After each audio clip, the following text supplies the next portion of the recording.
Falimerabantsika rehetrarehetra amin'ny anaran'i Jesosy Tompo. Ianao izay tonga eto voalohany indrindra ny vahinina saina misaotra indrindra ny amin'ny famalianao ny antso anireo zanakitsika, rahalahintsika, nabavintsika, zokintsika, ray aman-drenitsika ireo mba hanotrina azy ireo amin'izao fotoana dehibe ao anatin'ny fiainana izao. Faly ihany koa mahitatsika rehetrarehetra mpiara-mivavaka, mpiara-manompo mbola tafaraka eto anio ary faly ihany koa miarahaba anireo rahala sy anabavy izay any ivelany.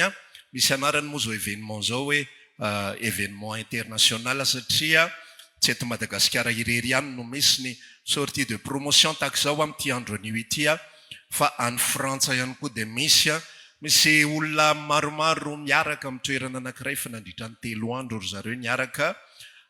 Mety eo amin'ny 50 eo nisan'izy ireo manao événement tahaka izao ihany koa satria samy niara-nianatra nandritra ny herintaona sy roa taona ary dia samy anio ny sortie de promotion iraisana amin'izany.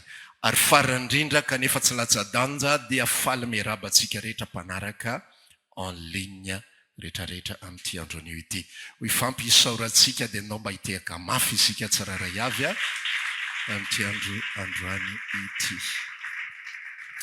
Eny ary androany dia itory ny filazantsaran'i Jesosy Kristy aminao satria izy irery ihany no mendrika ho lazaina ny momba azy. Ozy ny raha lampitarika teo hoe raha ny anaranao ny androana demony mehezany devolo fotsiny zany zavatra zany falay anarana azy ambony no ny anarana rehetra zany rery ihany mendrika ho tantaraina sy ho resahana. Raha mahita ianao atoriana koa ato misy soratra hoe Évangile sans frontières fa madinika kely le soratra satria manina tsy ny anaram-piangonanay ny tiany atao zava-dehibe fa ny anaran'ilay maty sady nitsangana tamin'ny maty hamonjy anao androany da mbola hitehaka ho azy tsika any.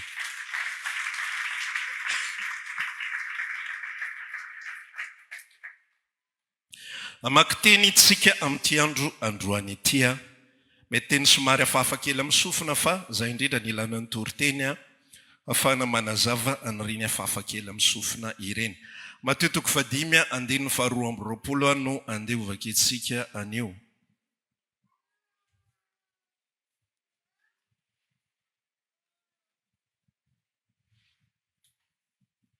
Mateo 5:2.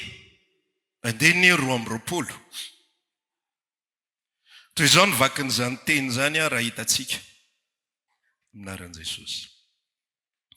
Fa zao kosa milaza aminareo hoe zay rehetra tezitra amin'ny rahalahiny dia mendrika hoe lohana amin'ny fitsarana ary nazovy no anao amin'ny rahalahiny hoe olom-pony ianao dia mendrika hoe lohana amin'ny sinedriona ary nazovy no anao hoe fokelahy dia miendrika ho any amin'ny elo mirehitra afo.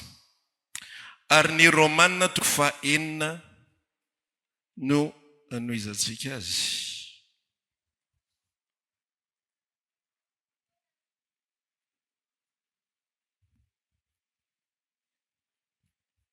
Romanina 4:4.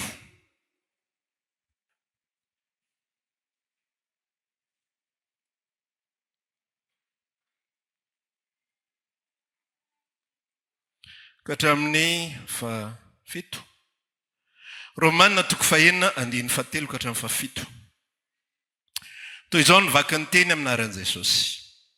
Tsy fantatrareo va fa na iza isika no efa natao batisa ho amin'ny Kristy Jesosy dia natao batisa ho amin'ny fahafatesany.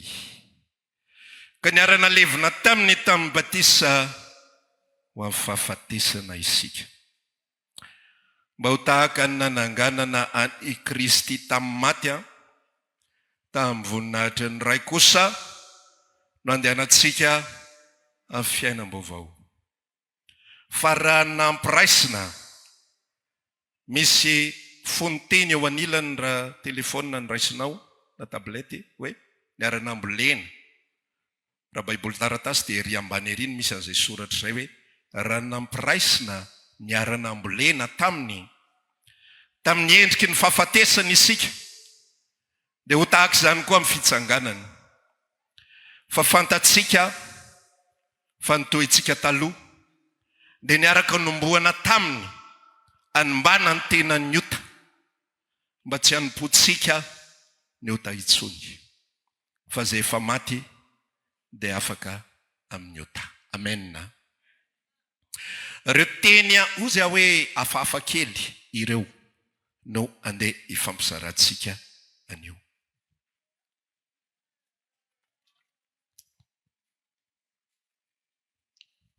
Ny zavatra hotoriko anao androany dia tsisy hidirany amin'ny sortie de promotion. Fa zavatra hotoriko aminao androany dia ny filazantsaran'ny fahafatesan'i Kristy sy ny fitsanganany tamin'ny maty. Nina tsara? Ny filazantsaran'ny fahafatesan'i Kristy sy ny fitsanganany tamin'ny maty. Amin'ny olombelona tsotra dia zany fahafatesana zany tsy misy filazantsara amin'izany. Fa filazana inona zany? Filazana manjo.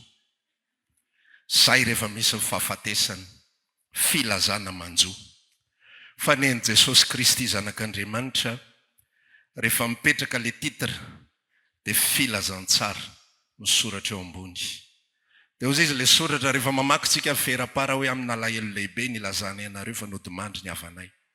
Fa ny Jesosy Kristy amin'ny fifaliana lehibe nilazany aminareo fa maty Kristy hamonjy anao no ny amin'ny fahotanao. Zay ny filazantsara ny fahafatesany sy filazantsara ny fitsanganany. Tsy filazana manjo. Ho avy mipasika amin'ny herinandro ambony. Marobe ny olona mbola tsy pasika akory dia efa mirohatra sady tena feno fiangonana. Fa milazanao mihoatra ny 700 isan-jato tsy mahalala hoe inona ny alehany. Fa ohatrany hoe événement fotsiny izany pasika zany. Lasa fotsiny mandeha mitanjozotra any satria maninona fety lehibe eo amin'ny kristianina. Vity ny fotoana iny manao metimety avoaka daholo zay azo avoaka rehetrarehetra. Nisy fotoana ako somary mba tonga saina kely amin'ilay olona milaza hoe tokony akatona ny fiangonana satria tena manimba firenena. Hoy zany eritreretra hoe fa reny olona reny ve zany tsy mba misaintsaina mihitsy hoe raha akatonao nge ny fiangonana ka hidy daholo io fivarotana rehetra amin'ny avance saint-terre io dia omenao asa aiza reo mpivarotra amin'ny avance saint-terre reo. Fa reo angeny client reo dia tsisy afa-tsy kristianina izay mba te hienjaika tsara sy anao akanjo tsara mandeha mivavaka ka raha akatonao fiangonana tsisy ho aotsony olona na singa ny ray ary. Ny fety Pasika, Pentecoste, Krismasy sy ny sisa rehetrarehetra dia ataon'ny olona ny akamaroan'ny olona tsy misy impact spirituel, tsy misy fetraikany amin'ny fanahiny ireny zavatra ireny fa fety fotsiny ihany. Ny Krismasy dia fety afahana mihinana kanina, afahana mihinana vorontsiloza, afahana mihinana gana, gisa, akoho sy ny saron-dokotra sy ny trondro. Efa manomboka sakafo luxe mantsy reny trondro reny amin'izao fotoana izao efa mafy ny fiainana malagasy. Ny henan-kisoa efa tafiditra loka Krismasy taloha zany tsy loka Krismasy fa loka Alahady. Fa amin'izao fotoana izao efa tafiditra loka Krismasy reny henan-kisoa reny. Zany no opportunité ho an'ny olona reny karazany zavatra ireny. Takizay ihany koa ny Pasika. Efa ampizarana gâteau, hinanana chocolat sarina akoho. Tsy hitako mihitsy ifandraisan'ilay akoho amin'ilay Pasika aloha. Chocolat forme atody, forme tsy fantatro avy ty rehetrarehetra ty joyeuse Pâques sy ny sisa rehetra. Zany zavatra zany ny fieveran'ny olona zany Pasika izany. Nefa ny filazantsara dia tsy zany ny fanambarana. Fa ny Pasika dia fahafatesan'i Kristy sy ny fitsanganany. Hiditra mivetikevitra ary tsika satria zay no ataontsika hoe fanokafam-bavony ao anatin'ilay tantara. Ozy izy tsika teo ny resaka rehefa namakytsika ny teny ao amin'ny boky Romanina toko 9 hoe niarana levina tamin'ny batisa isika. Jesosy rehefa maty raha lasaina bavy dia ho aza avy koa anao androany maninona izy ny tsy maintsy maty. Fa maninona tsy fomba hafa no nanataterana ny tantara-pamonjena. Ny teboka voalohany ao anatin'ny minitra 10 monja dia ny tantarany Adama sy Eva. Andriamanitra namorona ny olombelona tahaka ny endriny. Lasy vavy ny amoronantsika azy izy zao ho ataontsika mpanapaka ny zavatra rehetra izay noharitsika izy. Dia noforonon'Andriamanitra raha olombelona. Dia nofofony ny fofinaina avy tamin'ny vavorona izy. Iny fofinaina avy tamin'ny vavorona iny dia tsy ilay fofinaina eo amin'ny vavorinao ankehitriny fa iny lay atao hoe fanahin'Andriamanitra. Ilay ina tsara? Fanahin'Andriamanitra. Ao amin'ny bokin'ny Genesis izy, rehefa miresaka an'izay fofinaina avy tamin'ny vavorona izay, dia ny dikan'ny fofinaina dia roa, RUAH, roa, ny dikan'ilay roa dia mitovy amin'ny atao hoe fanahy. Rehefa ny fironon'Andriamanitra ny olombelona dia tsy vatana sy saina fotsiny ihany namoronany azy, fa fanahy ihany koa. Ary ny fanahy izay napetraka Andriamanitra tao anatin'ny olombelona iny ilay itovizan'Andriamanitra, itovizan'ny olombelona amin'Andriamanitra. In'ilay hoe andaontsika na olona tahaka atsika, tahaka ny endritsika. Tsy hoe Andriamanitra misy maso, tsy hoe Andriamanitra misy sofina, misy volo, lava volo, bory volo, ngita volo, tsisy dirany amin'izany. Fa lay endrika Andriamanitra, ozy izy ny tenin'Andriamanitra, lay endrika Andriamanitra tsy hita maso, izy narina ny zavatra rehetrarehetra, dia tsy na fa lay fanahy mitovy amin'Andriamanitra.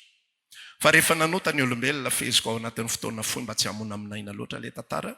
Rehefa nanota ny olombelona, dia zao ny afatr'Andriamanitra taminy. Zao raha vao mihinana ny hazo voan'ny say ianao, dia ho faty tokoa ianao. Tsy le hazo ny tena problema, fa lay fandavana an'Andriamanitra. Dia nandahan'Andriamanitra ny olona, dia nisafidy ny olona ny aino an'ny Satana.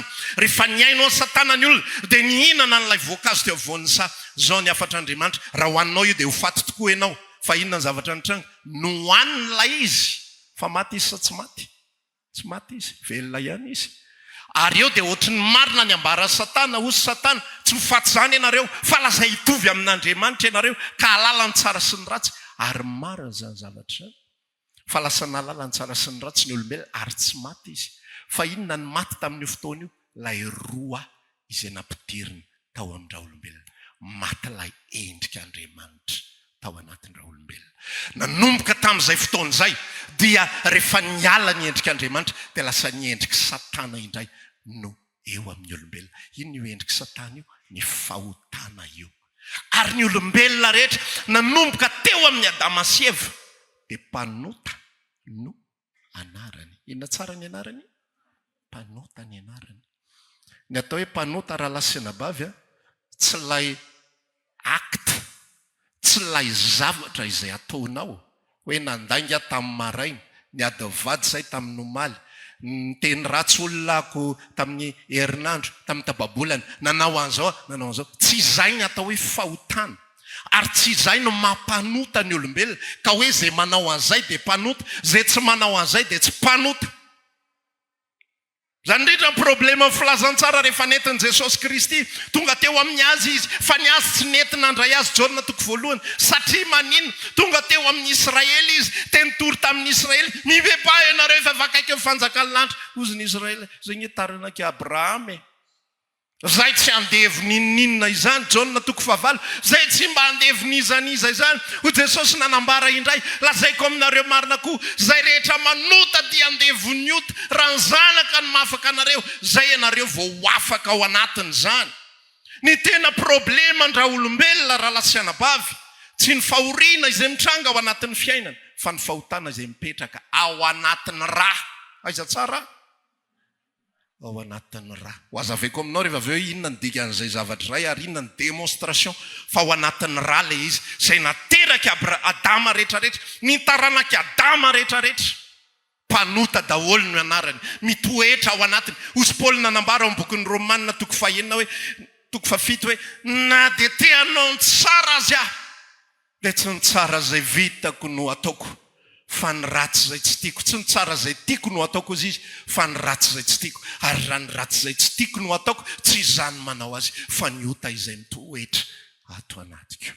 Ilay olona niazakazaka ho amin'ny fivavahana Jodaisma, niezaka nitandrina ny lalana rehetra, tena parfait aozy izy raha ohatra ka teo amin'ny fivavahana nentin'ny razana.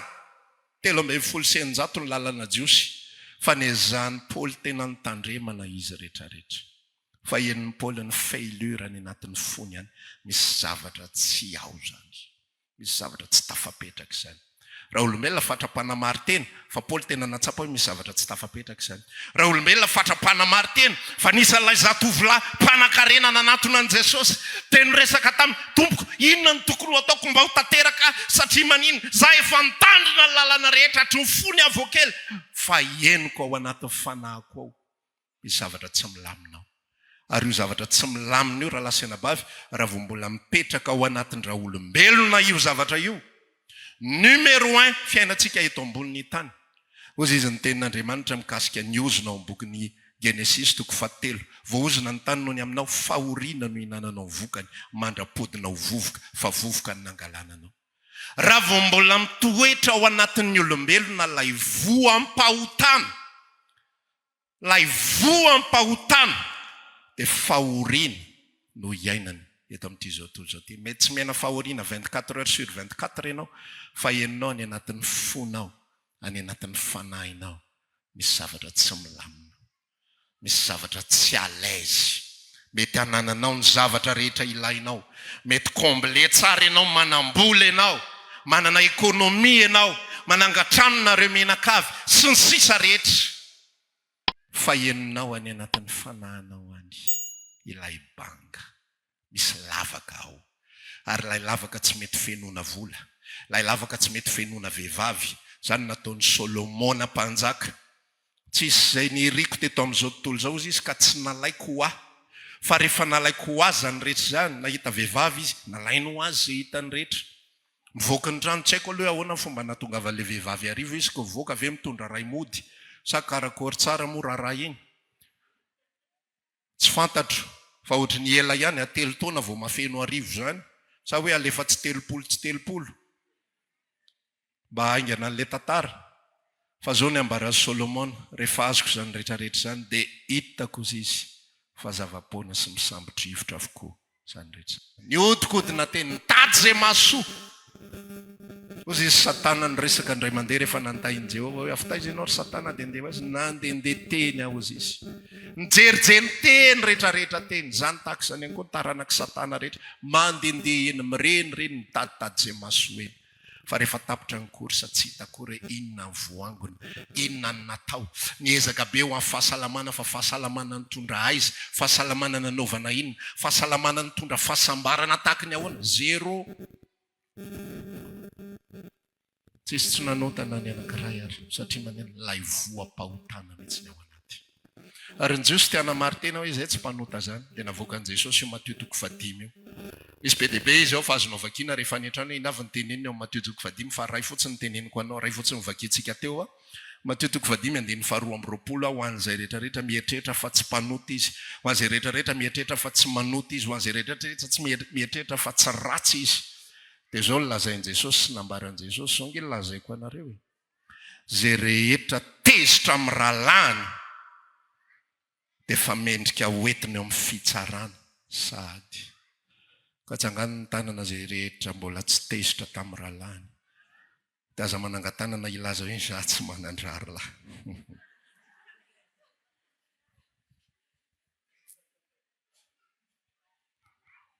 Nitohizan'i Jesosy le izy, zay rehetra miteny amin'ny rahalany hoe foka lahy, mety le mo fokany mbola tsy nampiasainao, fa mety hoe mifoka ny teneninao ndre mandeha izay. Fa dikany hoe foka lahy dia zao, ianao ty tena adala mihitsiny, ianao ty tena adala mihitsiny, inona ary zany zavatra ataonao zany, ianao medaladala zany zavatra ataonao, tsisy fisaintsainana mihitsiny na ny kely ary. Iza mbola tsy miteny an'izany tao anatin'ny fiainana. Fa zao ny tenenin' Jesosy, zay rehetra miteny an'izany anie ka mendrika ho alefany amin'ny lavaka farimy rehetra afo e. Loza nge zany condamnation zany hoe tsy lay dito folo intsony ny ambaran'i Jesosy ho antony haverezany e. Tsy hoe zay mamon'olona mihoatra ny telo e, na zay miteny ratsy mihoatra ny 5 ao anatin'ny ray andro e. Tsisy an'izany tsony ao anatin'le tantara, fa olona miteny fotsiny hoe foka lahy tonga dia mitotona ny sentence avy any an-danitra. Tsisy resaka hafa makany amin'ny faharimy rehatra afo io olona anankiray izay niteny hoe foka lahy io. Io niteny hoe adala ianao, io niteny hoe ianao ve mitapitapy e. Mendrika ho any amin'ny fahaverezana mandrakizay. Raha olombelona te hanamary tena sy te hilaza fa izy dia tsy nanao an'izao, izy dia tsy mba tahaka izao. Ozy le fariseo anankiray nataon'i Jesosy fanoharana rehefa mivavaka nisy rola ozy izy ho ao amin'ny tempoly. Dia avy ny anankiray aloha dia ilay mpamorietra dia tsy sanitra Kristy tamin'ny tempoly fa tery alavitra tery izy dia nilaza hoe nitehatratra izy dia nilaza tamin'ny fomba tsotra hoe Andriamanitra mamindra amiko mpanota. Fa nisy kosa ozy izy fariseo kosa nanatony dia lasa izy niditra dia niteny tamin'ny vavaka izy dia niresaka hoe Andriamanitra misaotra anao aho.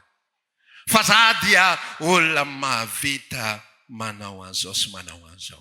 Za mahavita ampafolo-karena. Za tsy mba mangalatra zay tsy ahy. Za tsy mba manao an'izao. Za tsy mba mijangajanga. Za tsy mamono olona. Za tsy zaroa.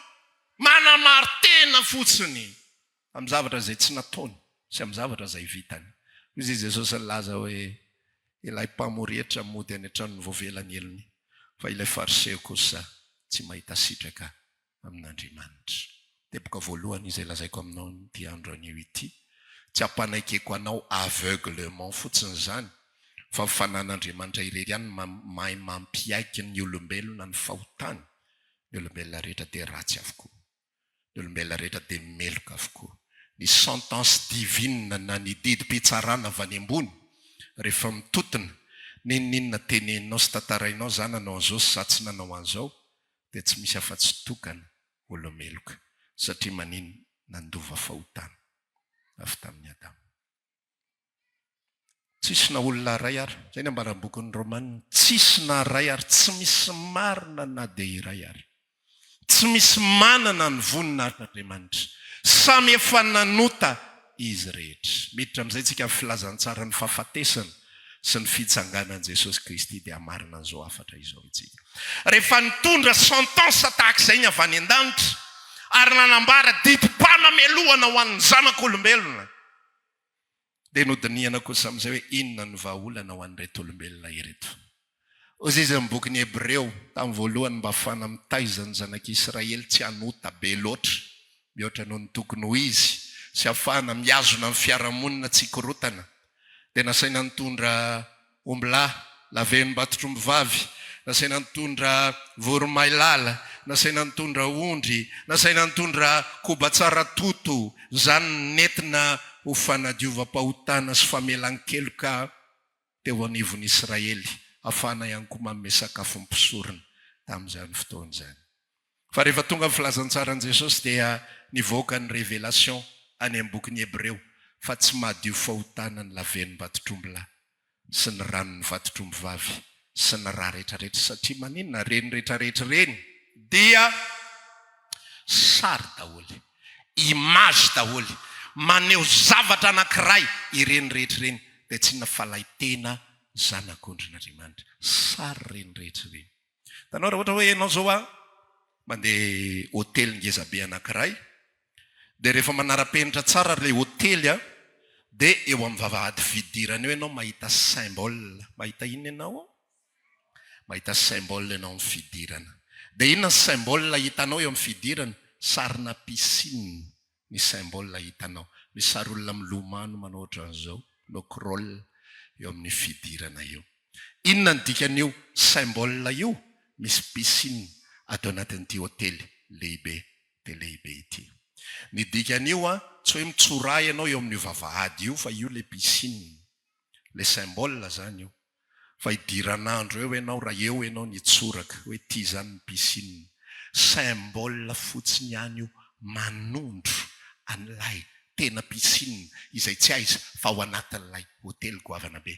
Mila makany amin'ny réception ianao dia mila miresaka ao ianao dia lasa ianao miditra any amin'ny toerana misy piscine zay ianao afaka mitsoraka makafy tsara ny filomanosana fa tsy eo am-bavahady ny filomanosana. Na eo ianao dia efa hitsofoka maillot angalan'ny olona sécurité eo an-tokotany eo ianao hoe tena olona daly ity ao anatin'ny piscine fa tsy ho zavatra kely io. Takan'izay ihany koa ny laven'ny batotromby-vavy sy ny ranjan'akondry sy ny asa rehetrarehetra izay nampanaovina ny Israely fahiny manondro an'ilay tena izy dia tsy iza fa Jesosy Kristy izany. Mety tsika amin'ny lalindalina ozy ako ary efa matetsika amarina. Fa maninona no tsy maintsy ny zanak'Andriamanitra no nomena. Fa maninona tsy vahaolana hafa satria miverintsika amin'ilay resaka ao anaty randra olombelona ny fahotana. Hoy izy ny tenin'Andriamanitra amin'ny Genesis 1.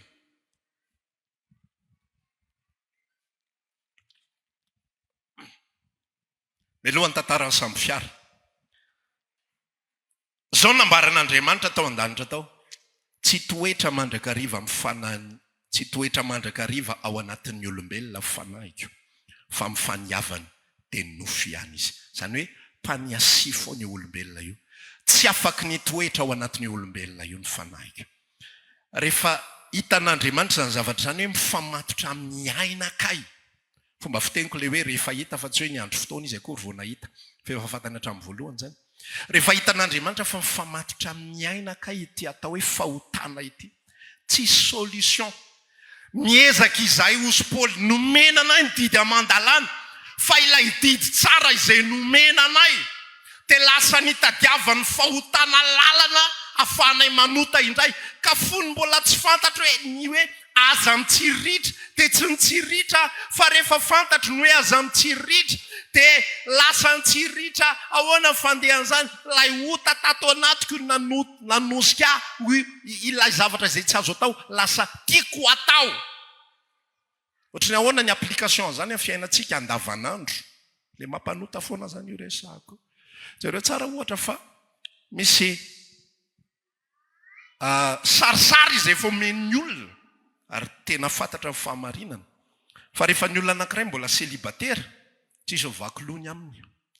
Samy tsisy miraharaha eny. Na lahy io na vavy, tsisy miraharaha eny.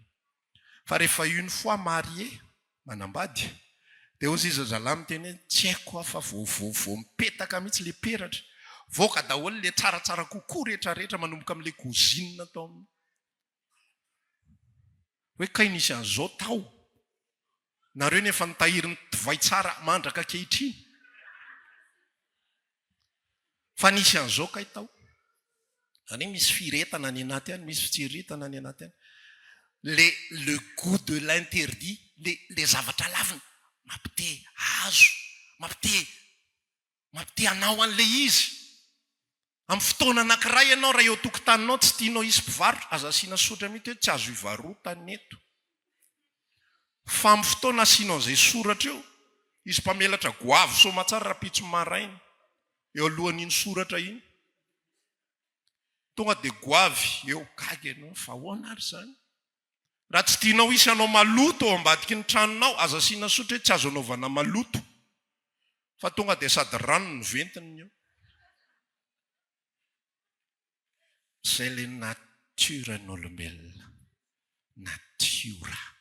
Tsy azo ngotana, tsy azo fafana. Tsy azo tenenina hoe aza atao zao fa vao maika io ataony. Ary le natiora vao manomboka amin'ny zazakely. Ataovy tsara nge manao an'izao hoe fa vao dify ny masonao, iny teneninao tsara iny mihitsy no ataony. Ataovy tsara manao an'izao. Ny Taolo mba nieritreritra hoe rehefa tenenina na farany ny ankizy aza mandakarindrina fa mahafaty reny be, dia tsy ho ataony ilay izy, vao maika hany mihitsy izy manao sitarera sy sitavant. Double flip, eo amin'ilay rindrina fotsy tsara.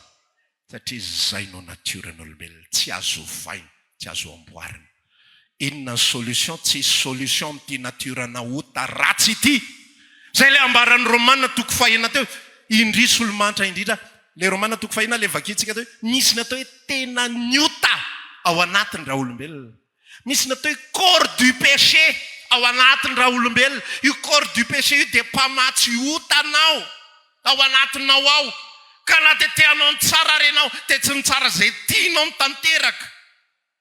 Impirimpiry so avy efa volana avrily tsika zao fa mbadin'io kely. Inona ilay zavatra tsara nieritreretinao tamin'ny janvier, maro nefa tsy matadidy tsony hoe inona moa. Nefa izaka ny janvier zao mba tena manapa-kevitra foana. Hoe za manomboka amin'ity janvier ity. Te hanao an'izao dia neny tsy asika tsony manomboka sao a. Ny ankizy efa mpafara tsy fialan'ny dada tsony manomboka sao a.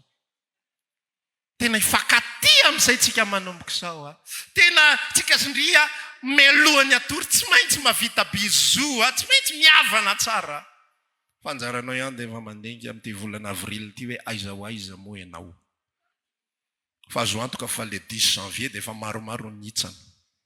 Ka maika fa le 11 firy avril androany 13 avril efa maro satria maninona le ao anatintsika tsy mahay manao ny tsara. Misy tsara vitsivitsy vitantsika fa ny anovan'ny natiora ozy ny tenin'Andriamanitra milaza hoe tsy hainareo zany, tsy hainareo. Dia tonga Jesosy a, dia inona nataon'i Jesosy? Maty izy teo ambony hazo fijaliana. Haitsika rehetra iresaka izay a. Fa ny tsy hain'ny maro dia zao, le nambaran'ny Romanina toko 5 teo.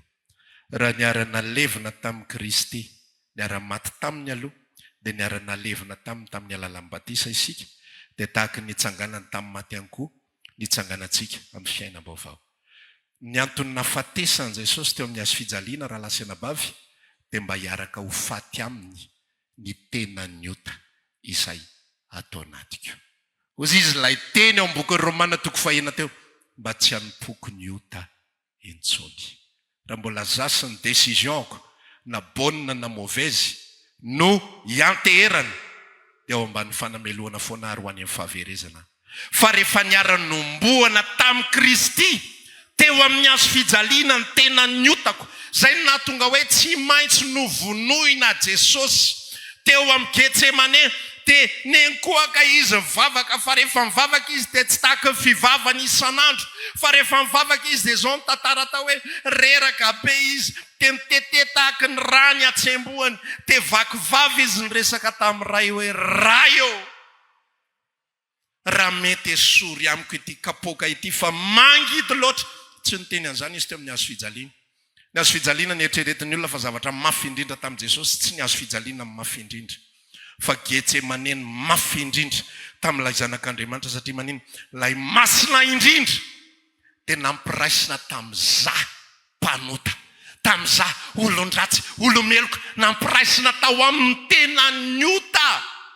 Eritreretinao zany hoe ilay tsara indrindra dia nampidiry, namboletra tao anatiny. Zany nahatonga hoe fa manina lay asa-pamonjena tsy azo nitononina fotsiny, manina raha toriana fotsiny, manina raha ambary, manina raha mibebake, manina raha zao, tsy vita an'izany.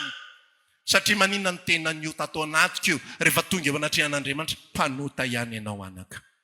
Nanezaka be tahaka ninona ary ianao, na mibebaka ary ianao, nanafona ho an'ny malahelo ary fanananao, na nanao inona ianao, na nanao inona, mijanona ao anatin'ny tenanao ilay tena nyota. Zay ambaran'ny Romanina toko 5 teo. Hoy ny olona hoe nitôly razantsika dia malagasy endry na endry tahaka ninona ary ho any amin'ny elo foana ihany rehefa mitoetra ao anatin'ny tena nyota. Na nanao tsara tahaka ninona ary ho any amin'ny fahaverezana ihany rehefa mitoetra ao anatin'ny tena nyota. Misy machine du péché ao anatin'ny olombelona ao, mamokatra fahotana, manomboka amin'ny fofinainy voaka, mandrapatapitra io fofinainy io, fahotana foana. Ny vavany mety miteny zavatra tsara, fa ny eritreritany mandehandeha lavitra be. Ho an'ny olona izay miteny izay tsy mijangajanga, hozy izy ny Jesosy ny resaka ao amin'ny Mateo toko 5, efa voasoratra hoe aza mijangajanga. Fa za kosa miresaka aminareo ary manambara aminareo, manao mizazoro ny lalàna izy. Zay rehetra mijery vehivavy amin'ny masonka mila azy apony, efa nijangajanga tamin'ny sady. Tsy mila firaisana ranofo ny fijangajangana, fa mijery amin'ny maso fotsiny dia hitan'Andriamanitra fa io misy fuite de regard. Io misy fuite de regard. Mody ohatry ny endry be. Zay fotsiny. Efa hitan'Andriamanitra izay nge le nijangajanga, zay ohatry ny nanao ohatry zay fotsiny. Zay fotsiny, tsy misy zavatra be dia be. Tsisy fieritreretana ny mpandriny, tsisy fieritreretana io fa hitako sary tena 3D mihitsy fa miboridana le olona hitany saiko. Tsy mila an'izany. Fuite de regard fotsiny. Satria maninona, zany zavatra zany izay le maha-olombelona. Ary zany famelohany ao anatrehan'Andriamanitra. Rehefa tonga Getsemane Jesosy teny ankoaka izy teny teteny atsemboany. Satria maninona tsy maintsy nampidirina tao amin'ilay tena nyota. Rehefa tafiditra tao amin'ilay tena nyota dia suite logika fotsiny zavatra rehetrarehetra. Ilay mpanota ratsy indrindra. Eritreretinao zany zavatra zany. Ozy ny ten'Andriamanitra milaza hoe ilay tsy nalala ota dia tonga ota. La inona hony? tsy nalala ota dia tonga ota. Izany hoe ilay fotsy be mangatsakatsaka, fotsy be mangatsakatsaka ozy filazam-boky ny apokalipsy hoe tsy misy mpanadio lamba mahay manadio lamba tahaka izany eny ambonin'ny tany. Ilay fotsy be mangatsakatsaka dia tonga marron be tsisy ohatr'izany, maloto miosona tanteraka, satria manina ny fahotan'ny olony rehetrarehetra tena tsofoka tao aminy. Rehefa mpanota ratsy tahaka izany ity Jesosy ity, mpanota ratsy, mpanota tsy mendrika, dia tsy misy lalana fa-tsy anankiray, tsy maintsy maty izy, tsy maintsy esorina ny rano, satria mpanota ratsy izy. Dia nomboana izy teo amin'ny hazo fijaliana. Rehefa nomboana izy teo amin'ny hazo fijaliana, tsy maintsy videna ilay ra-panota, ilay ra-panota mba ho faty za, mba ho faty za, ho faty ny tena ny ota atao anatikeo. Verintsika amin'ilay tantara teo, any anatin'ny rà ny ota, izay mahatonga ilay fandatsahan-drà, izay mahatonga hoe isaky misy manao fanatitra atao amin'ny testamenta taloha dia tsy maintsy rano alatsaka, satria manina ao anatin'ny rano misy fahotana, ary ao no misy ny vidim-pahotana rehetrarehetra. Rehefa maty Jesosy Kristy dia tsy nijanona teo amin'ny fahafatesany ilay izy, niara-maty tamin'ny ahako. Rehefa niara-maty tamin'ny aho dia miara-nalevina taminy ihany koa. Izay ny suite logika an'ilay tantara. Miara-levina ilay taloha, ilay tena ny ota, ilay mahazao ahy taloha. Adingo kely laza kaikany fa Pasteur Tovo ny anarako. Azay tsy malala. Miara-maty tamin'ilay tovo mpanota, ilay tovo olon-dratsy, ilay olo-meloka, ilay olona tonga 100 ans. Saminy io nefa mbola tsy nanao ninina akory. 12 taona dia efa natsony Jesosy ho azy. Tsy nijangajanga indray mandeha, tsy nanana sipa akory. Mba anisan'ny zaza endry tany am-pianarana, mba nianatra tsara, tsy miteny ratsy. Eny teny ihany kely indraindray e.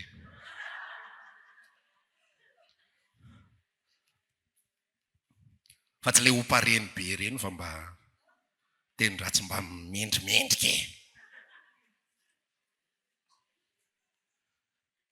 Olona gentille be atamy mbola kely tena fanaizana tsy izany, mpanota foana. Maty Jesosy dia niara-nomboana taminy teo amin'ny hazo fijaliana mba hamonoana ny tenany otako. Dia niara-nalevina taminy aho. Dia hozy izy ny tenin'Andriamanitra nilaza hoe niara-natsangana taminy aho mba handehanako kosa amin'ny fiainam-baovao. Fiainam-baovao tsisy passé intsony. Rehefa nandray ny asa-pamonjeny Jesosy Kristy ny olona ray, dia voafafa mipasehany rehetrarehetra. Manomboka amin'ny fotoana iny, tapitra tanteraka. Tsisy intsony. Anao porsity Satana ndray andro any, io nge ilay olona loatra izao e. Fa hozy Andriamanitra, io tsy azonao atao an'izay tahaka ny Joba. Joba ny azonao atao an'izay. Fa io olona tediavinao hampangana io, dia efa nosasako mipasehany rehetrarehetra. Hozy ilay tena izy efa maty dia afaka tamin'ny ota. Romanina 9:7. Zay rehetra maty dia afaka tamin'ny ota. Ilay didim-panameloana ny olona dia tsy nafa ao amin'ilay tena ny ota, ilay machine du péché. Fa rehefa maty Jesosy dia maty ny machine du péché. Azonao ilay izy. Rehefa maty ny machine du péché dia tsisy intsony azo anameloana n'ilay olona, satria maty ilay antony anameloana anazy. Dia hozy izy ny tenin'Andriamanitra amin'ny Romanina 9:8 hoe amin'izany hozy izy dia tsy misy intsony fanameloana ho an'izay ao amin'ny Kristy Jesosy. Fa ny fanahy ny lalàna aina no nanafaka atao ambany lalàna ny fahotana sy ny fahafatesana. Tsisy intsony fanameloana. Amarana ny afatritsika androany. Nampivavaka izy ianao, nampivavaka izy. Raha velona ao anatinao ny machine du péché anao, dia ho any amin'ny elo ianao. Na mandeha aiza ianao, na mandeha aiza, ninona asa ataonao, na tsy miraty Alahady ianao na singan'ny ray ary, na manao ny asa fanompoana rehetrarehetra ianao, tsisy ratsy izany, mpitory filazantsara ianao, tsisy ratsy izany, manao an'izao karazana zavatra rehetrarehetra izao ianao, fanompoana an'Andriamanitra, manao asa soa ianao, tsisy ratsy daholo izany rehetra izany, fa tsy mahafafa ny tenany ota ao anatinao izany, fa mbola mpanota foana ianao raha mbola ao io. raha mbola tsy niara-maty tamin'ny Kristy ianao ary tsy niara-nalevina taminy ary tsy niara-nitsangana taminy, mandehananao fiainam-baovao tsy velona ho an'ny tena intsony fa velona ho an'izay efa maty sady nitsangana tamin'ny maty ho azy. Zay na lalana ny olona fa olona ao amin'ny Kristy izy, tsy velona ho an'ny tena intsony izy. Be dia be ny olona laza, za efa nanaiky an'i Jesosy ho tompo sy mpamonjy ny fiainako. Fa raha mbola velona ho an'ny tenanao ianao, raha mbola ianao ny antom-pisinao eto amin'izao tontolo izao, mbola tsy velona ianao ho an'ny Kristy, dia zany ny pirofo fa mbola tsy voarainao ny asa-pamonjena izay vitan'i Jesosy, fa izay rehetra nandray ny asa-pamonjena vitan'i Jesosy. Dia izao ny ambaran'ny Korintiana faharoa toko 10:10 mba tsy ho velona ho an'ny tena intsony izay rehetra velona, fa velona ho an'izay efa maty sady nitsangana tamin'ny maty ho azy. Rehefa voarain'ny olona fitiavan'i Kristy, tsy te ho velona ho an'ny tena intsony izy. Tsy teny intsony hoe be dia be ny olona mivavaka. Izao fotoana iainantsika izao feno olona mivavaka, fa ny antony andehanan'ny olona mivavaka dia samy manana ny raisony. Ny sasany satria tia fivavaham-pianakaviana, satria izay kristianina, satria izay ohatran'izao, satria izay ohatran'izao, dadabe anay paster, dadanay koa paster, izay koa mpanompon'Andriamanitra daholo. Misy olona mivavaka satria maninana nanana problema izy dia Andriamanitra ny eritreretiny sy antenainy fa hamany olany. Misy olona sahirana dia nisy olona nitory-teny taminy ao amin'ny Jesosy, dia misy famahana olana, izay rehetra ilainao dia ao aminy. Asiana le hira kely iny, izay rehetra ilaiko dia ao amina. Dia miazakazaka ny olona mivavaka. Fa rehefa mbola tsy voarain'ny olona ny fiainana ao amin'ny Kristy Jesosy, dia zany ny antony le maha-olombelona azy miazakazana. Fa rehefa voarain'ny olona ny asa vitan'ny Kristy ho azy teo amin'ny hazo fijaliana, dia tonga izy mivavaka satria Kristy no miasa ao anatin'ny fony. Te hivavaka izy, te hanompo izy. Tsy nohony amin'ny zavatra izay mety ho azony na mety tsy ho azony, na maninona io na maninona. Osy Joba ny resaka rehefa tsapa ny asan'Andriamanitra tao aminy. Tahaka ny tenin'ny ray ozy ny vadiny resaka taminy, ianao io ajanoa ny fivavahana. Ianao fa zao manjoanao, zanako ao maty daholo, fanananao very daholo, ripaka tsisy raisina intsony. Jereo tianao mampalahelo feno vahatra ny etapondokatra ny Alahady, miala amin'Andriamanitra ianao dia aoka ho faty. Osy Joba namaly tahaka ny tenin'ny ray amin'ny vehivavy adala ny teninao, fa na dia hamonao ary Jehova za tsy ala aminy zany. Zany ny olona voakasika Andriamanitra ny fony. Fa tsy olona manompo an'Andriamanitra satria te azo an'izao, te azo an'izao, te hanana fiainana milamina, te azo fiarovana, te azo fitahiana sy sisa rehetra. Fa rehefa voakasika Andriamanitra ny fony, Kristy ny antony havelomako ary ny fahafatesana ozy Paoly ny azoko tombony. Mitoetra amin'izay ny atao hoe fifaliana sy fiadanana. Ny zavatra hita maso ry havako tsy azona fifaliana sy fiadanana. Ny zavatra azo tsapahitanana tsy azona fifaliana sy fiadanana. Mahazo ianao fa vetivety fotsiny ihany, mandalo fotsiny ihany. Falibe nareo menakavy mahazo tomobile, ao nareo no manao petit déjeuner, dîner, misy matory ao anatin'ilay tomobile. Mandritra ny ray volana io. Makafy dokadokafana daholo izay hita tsara kely ny eto. Amin'ilay vodina tomobile io. Ny olona mijery izy tsy hitako mihitsy izay tsara kely io vodina tomobile loatra ny mahazatra io ko tsara kely iny. Fa izy faly loatra mahazo an'ilay izy dia hitany daholo izay anatsarany. Fa fifaliana tsy mateza sy tsy maharitra. Fa afaka heritaona nary anao eo ampovoan'ny sotro i tomobile io, ianao menjaika tsara andeha mariazy, lasa mioso menaka fa mavita amin'ny teny tsy fantatra ianao sady manokatra an'io kapô io, voaka daholo ny ozona rehetrarehetra, heritaona monja, satria fifaliana tsy mateza no meny ny zavatra hita maso, fa ny fiainana ao amin'ny Kristy ao anatin'ny fony io meny. Androany amarana ny afatritsika. Raha tsapanao fa mbola tsy voarainao zany zavatra zany. Raha tsapanao fa mbola tsy voarainao ny asa-panavotana nataon'i Kristy ho anao. Aza mijanonao mpivavaka fotsiny. Tsara zany fa tsy mitondra lavitra zany. Fa rehefa ho avy Kristy mbola hiteny foana izay tsy fantatra ianao na faiza. Fa raha tsapanao hoe androany te hanana fiainana vaovao ianao. Fiainana miaraka amin'ny Jesosy, zanak'Andriamanitra. Dia lasa ho amin'ny androany, tahaka ilay vehivavy teo amoron'ny fatsakany sikara. Ilay vehivavy patsakarany teo. Ozy izy ilay vehivavy nyresaka tamin'i Jesosy, tompoko, mba homeo an'izany rano zany aho, mba tsy aketo, tsaka eto intsony, araka hitsangantsika hivavaka. Raha maniry ary hivavaka aminay ianao, dia tongava ary isaky ny Alahady amin'ny 7 ora sasany ny talata amin'ny 12 sy sasany, ny alarobia amin'ny 12 eny Antsahamanitra 100 metatra ambany fijerena fety, trano Gribege amin'ny ankavian-dalana. Tongava soa tompoko.